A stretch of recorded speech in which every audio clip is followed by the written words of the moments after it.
The Tea Party, not known for their environmental issues, they are fighting Georgia Power because of a lack of solar energy. Basically, they don't want a monopoly on solar energy, and Southern Company and its subsidiary, Georgia Power, are expanding the solar energy panels and their control over the solar energy monopoly down in Georgia. And the Tea Party and renewable energy advocates are now working together, seems like strange bedfellows, to stop this from happening.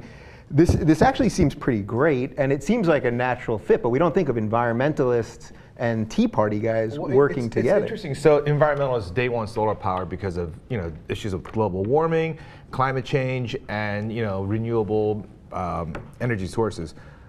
The Tea Party, they don't believe in global warming. They think it's all a hoax. However, they actually believe in the free market, not crony capitalism. So on the free market principles, they're allies with the people on the left who are advocates of renewable energy.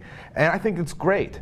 And again, it goes into my theme of that we have to kind of work together to overcome these big hurdles about, when it comes to fossil fuel industries and the subsidies that they get and the power they have over society. So I think this is a fantastic story that the Tea Party, there are a lot of problems with the Tea Party, but there is a strain of the Tea Party that is ideologically pure, and they do want the right things for our country. And I think there's a great opportunity for the left and the right to come join forces. Yeah. Getting money out of politics, having more of a competitive free market.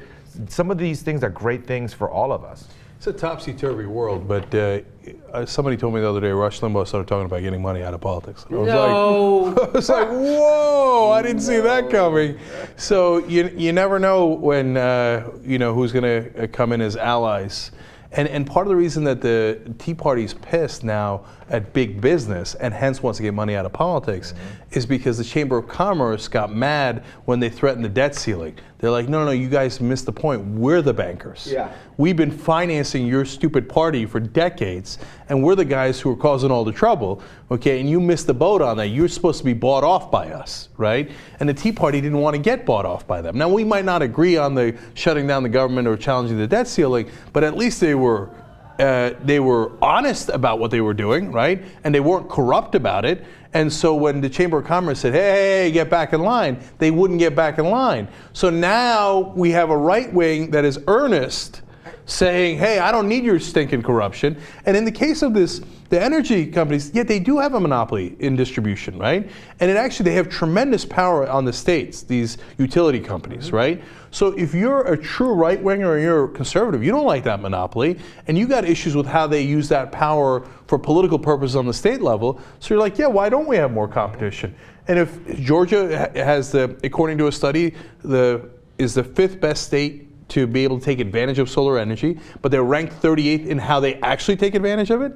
Why don't we do more of that? That's free market, that's capitalism. So yes, the right and the left can get together on this and say, hell yeah, let's go fight for something that makes sense. Yeah, we always talk about how partisan everything is, but an example like this, I feel like us as progressives, we have to give the Tea Party, this strain at least of the Tea Party, credit for this, because by being intellectually honest, they're trying to do something good, which is break up the monopoly, which then ultimately may stop some global warming, which whether or not they believe in it, is good all around. So it's like we got to give them props when it's due. It is. Yeah, I wrote down that to make a point about that. Wow, it's like the Tea Party, turns out they are actually honest actors, and when they were wrong about stuff, it's because they were just being misled by their corporate overlords and they didn't realize it. Maybe they woke up a little bit. But the second thing is, now, did anybody else, I read a story maybe a week or two ago, did anybody else hear about this?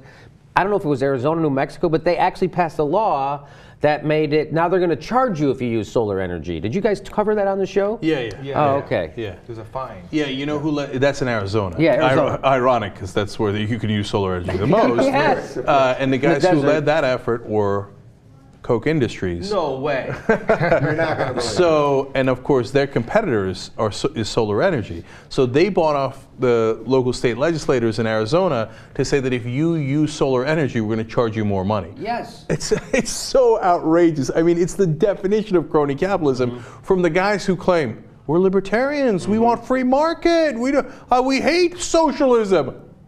So They love socialism. So when does so it seems to me like maybe the Tea Party is waking up to the fact that the Koch brothers aren't really their friends, even though they both don't believe in global warming. So let me say one last thing about that, and then we're all out of time here. We got to do the 2013 thing.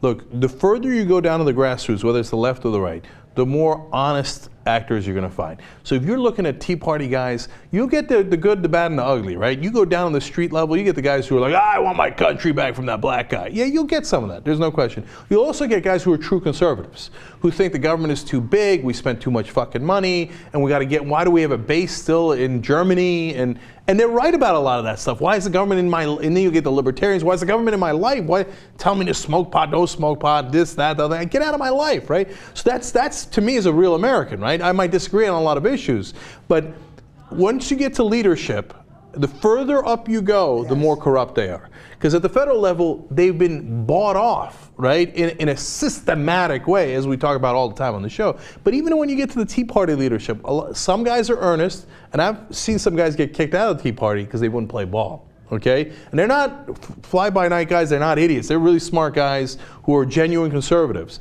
And they didn't take the Koch money, okay? I know a guy like that.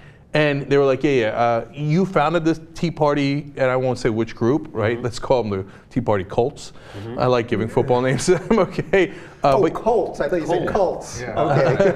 Okay. Okay, you're free to go, okay? And he gets kicked out because the other guys in leadership, they're like, well, the Kochs are giving us all the money, and if you're gonna cause trouble, you gotta go, man, right? And if they say we gotta do a bus to go protest Obamacare, well, I mean, we wouldn't exist without their money, right? In other words, we wouldn't get a salary if it wasn't for their money. Right. You know what? And so we're not going to go protest Wall Street. We're going to go protest Obamacare, right?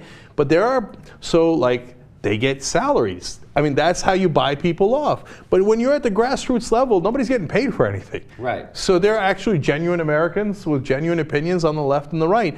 Those are the guys we got to reach.